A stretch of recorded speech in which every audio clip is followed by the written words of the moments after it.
my relationship with Bryan is sort of a series of mad synchronicities sort of spanned with a 35-year gap. And I met Bryan in 1987 when I was 15 years old. And just to give you guys some context, sort of Watchmen was about halfway through its run at this point.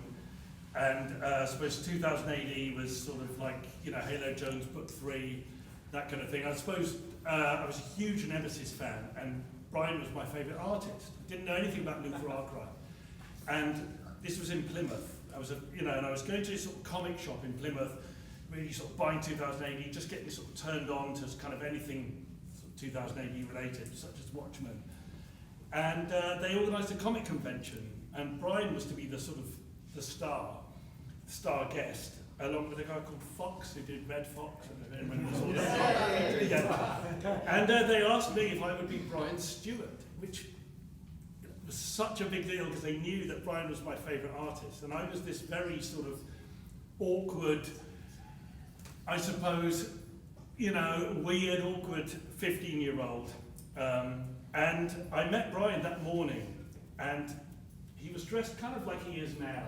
And I was dressed kind of like I am now, sort of goth adjacent. It was like, And I basically spent the day just sort of stood next to Bryan while, a series of people came through, and I just watched him just magically conjure up these Purity Browns and these Torquemadas and Nemesis, And throughout this day that I spent with Bryan, I kind of, because my parents were Philistines, and I'm a musician now, but I was then, but musician, and I'd never met anyone at all sort of arty or interesting or creative. And meeting Bryan, it was like, man, this is a grown-up, this is kind of a proper artist, And we chatted all day, and he was so kind to me.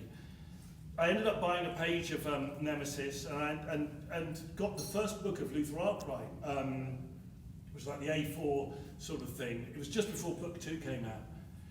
And basically, it was like for me, it was like meeting a rock star. And I took this book home and read Luther Arkwright, and as much as I loved Nemesis, which was done in brush, to see this extraordinary pen and ink work, and just the level of detail that had been gone into in these incredible pages. I mean, it's fine art. I mean, 2000 AD, it was like 16p a week to buy a book of fine art, as far as I'm concerned, And so this had such an effect on me, but particularly because of, sort of the Eastern philosophy, psychedelics, sort of synchronicity, magic, anarchism, everything that I sort of got into.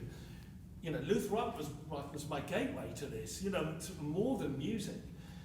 And so, and then Bryan sent me, about a few weeks later, sent to the comic shop this big poster from Luther Arkwright book 2, which is over there in the exhibition, with it draped in the Union Jack and stuff.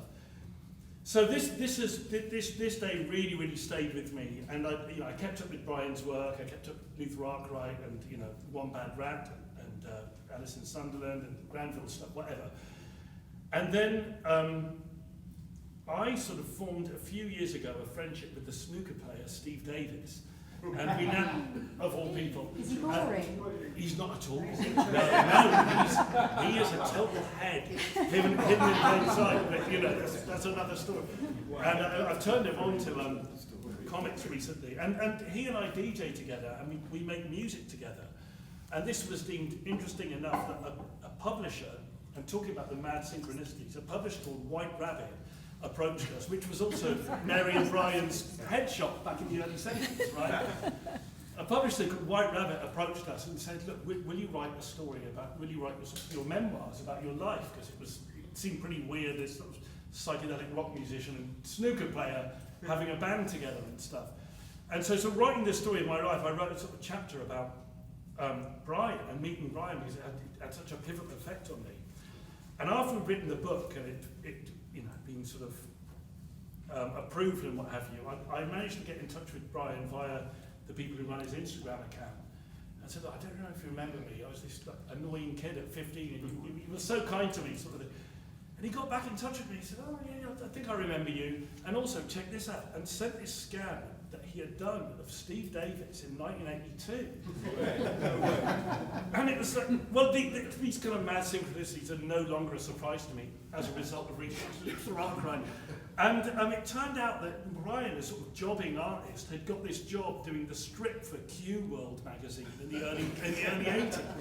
Now, and Steve had met him. And of all the British artists that could have possibly got, it could have been Steve Dillon, it could have been, who knows, but it was Bryan. Of all the artists that could have drawn for Q World. So this kind of, absolutely blew my mind. And so to reconnect with Bryan, and now Mary, after all this time, and someone who was such a pivotal figure and continues to be in my life, has been, really, really beautiful. And actually at the event of the completion, or at least the continuation of the Arkwright saga, and I'm lucky enough to have read this wonderful book, and it's, what a trip it is. So, I don't know how to end this. I haven't really planned a speech here. The great Bryan Talbot, thank you so much.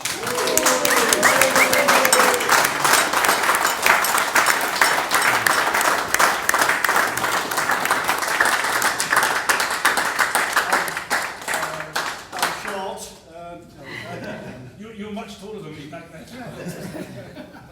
No, I'm not going to say very much, but I'd like to add that Steve Davis, I did this cover of Q World of a picture in a Superman when he won the World Championships, and I met him at Sheffield at Crucible where the championships were, and he signed his cover to me. Thanks for the 25-inch chest, which I still have. And a month ago, I was amazed at the private view here that when Kavus came with Steve, and Steve opened this envelope and he said, "Can you sign this for me?" Which was great. So yes, I'm not going to give a big speech. I'm going to be signing if you want copies. I just want to say thank you all for coming. Thank you again to the cartoon people for all the work they put this fantastic exhibition down, and they spent a lot of time and care putting this together. And thank you all. I've got lots of friends here, very old friends, some new friends. I mean, a lot of people I've known for many years. But thank you all for coming tonight. Pleasure.